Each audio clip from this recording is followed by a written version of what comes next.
Pemirsa, sebuah ruang kelas di SMA N7 Mataram ambruk saat jam sekolah berlangsung. Ya, tidak ada korban jiwa dalam insiden ini karena sebagian besar siswa sedang melaksanakan sholat zuhur berjamaah.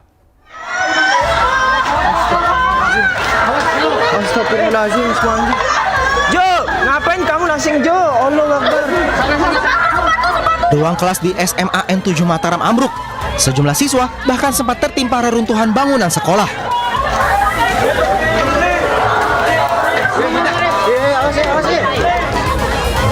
Lima siswa yang saat kejadian berada di dalam ruangan mengalami luka ringan dan langsung mendapat penanganan medis. Satu siswa sempat dirujuk ke rumah sakit untuk observasi. Sebelum kejadian, kondisi bangunan tidak menunjukkan tanda kerusakan. Jadi saat itu siswa sedang sholat zuhur berjamaah seperti biasa. Nah, yang ada di dalam kelas itu adalah siswa yang tidak melaksanakan. 5 siswa sebenarnya di sana, cuman yang satu sudah duluan keluar. Yang 4 ini alhamdulillah bisa keluar dengan selamat, tidak hanya lecet, cedera sedikit saja, dan sudah kami bawa langsung ke rumah sakit kota, ke puskesmas. Kebetulan lihat di belakang ini kan puskesmas, langsung ditangani dan pulang. Hanya satu masih yang perlu observasi, kami dirujuk ke rumah sakit kota. Pihak sekolah kini menutup sementara 3 ruangan yang berada dalam satu struktur bangunan dan akan melakukan pemeriksaan menyeluruh untuk memastikan keamanan bangunan sekolah. Dari Mataram, Nusa Tenggara Barat, Rian Fujiawan, iNews melaporkan. Mahasiswa Universitas Pembangunan Nasional Veteran Yogyakarta menggelar unjuk rasa besar-besaran. Ya, mereka mendesak kasus dugaan kekerasan seksual yang dilakukan dosen diusut tuntas.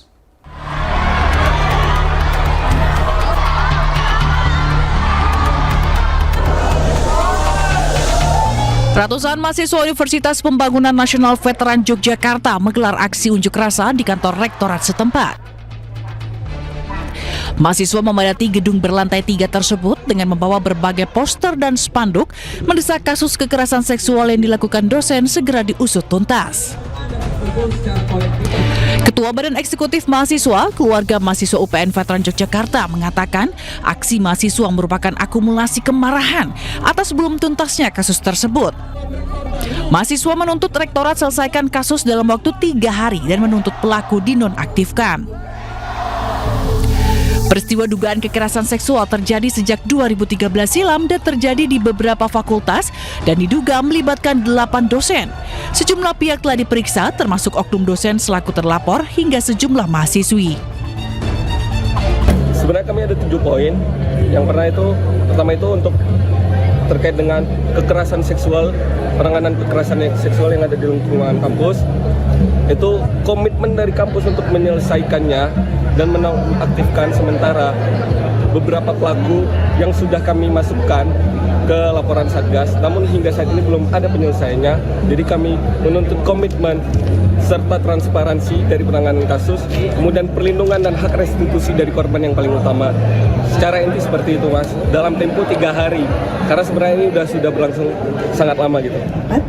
Harus ada prosedur yang harus kami lalui, artinya kami harus mem-BAP beberapa pihak terkait dengan kasus ini, dan itu memang memerlukan waktu. Dan saya sangat berharap mahasiswa bersedia membantu kami untuk menyelesaikan hal ini. Kenapa? Karena kami tidak bisa sendiri gitu. Kami butuh mahasiswa untuk collecting data dan melakukan konfirmasi juga.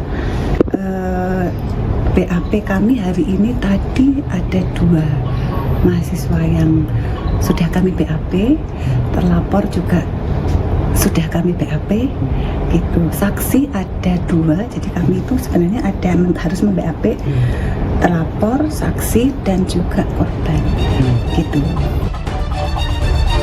Satgas menegaskan terus mendalami kasus yang mencuat setelah viral di media sosial. Hasil pemeriksaan bakal menjadi bahan rekomendasi yang akan diserahkan kepada rektor. Nantinya rektor akan memutuskan terkait kasus ini, apakah oknum dosen terbukti bersalah atau tidak. Dari Sleman, Yogyakarta, Heru Trijoko, iNews melaporkan. Pemirsa, para pelaku kejahatan di ibu kota semakin nekat. Ya, tak hanya malam hari, para pelaku pencurian motor kini juga beraksi pada pagi hari. Seperti di Kemayoran, di mana maling motor beraksi di mes karyawan toko interior.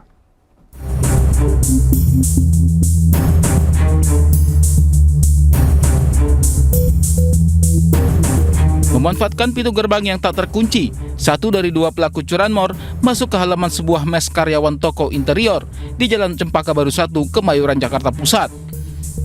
Meski menyadari adanya kamera CCTV yang memantau, pelaku tetap nekat beraksi.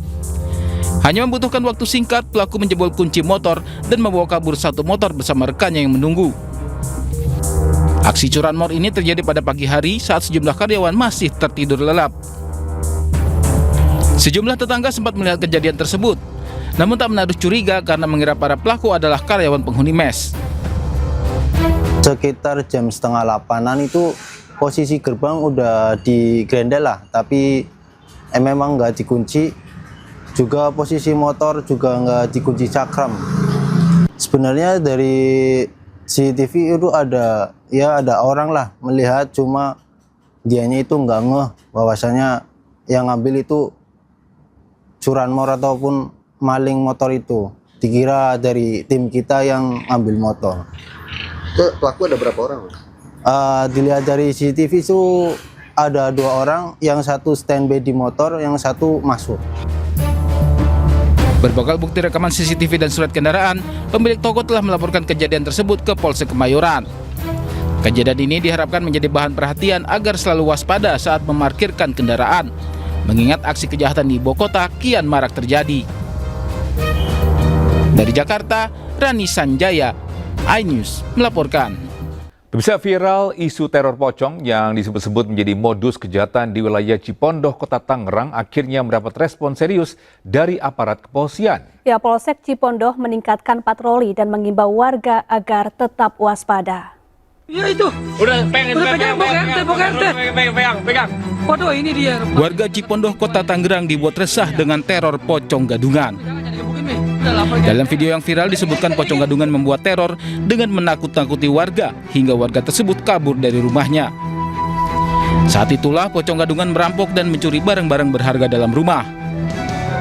Merespons viralnya informasi tersebut, aparat kepolisian dari Polsek Cipondoh, Polres Metro Tangerang Kota langsung meningkatkan patroli kewilayahan, khususnya pada jam-jam rawan malam hari.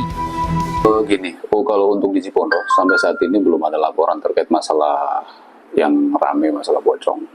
Tapi walaupun itu kita ke depan tetap akan pantau wilayah, tetap patroli untuk meminimalisir kejadian-kejadian yang nggak kita inginkan, gitu. Himbauan buat masyarakat Cipondoh dan Kota Tangerang apa sih, Pak? Intinya ya kita menghimbau untuk warga tetap hati-hati, jaga keselamatan masing-masing. Ya terkait keamanan itu tanggung jawab kita bersama. Pihak kepolisian juga mengimbau masyarakat agar tetap tenang, tidak mudah percaya dengan informasi yang belum terverifikasi, serta segera melaporkan jika menemukan hal-hal mencurigakan di lingkungan masing-masing. Dari Tangerang, Banten, Sukron, iNews melaporkan. Gak sempat baca? Dengerin aja. Klik icon text to speech, nggak pakai ribet di okezone.com.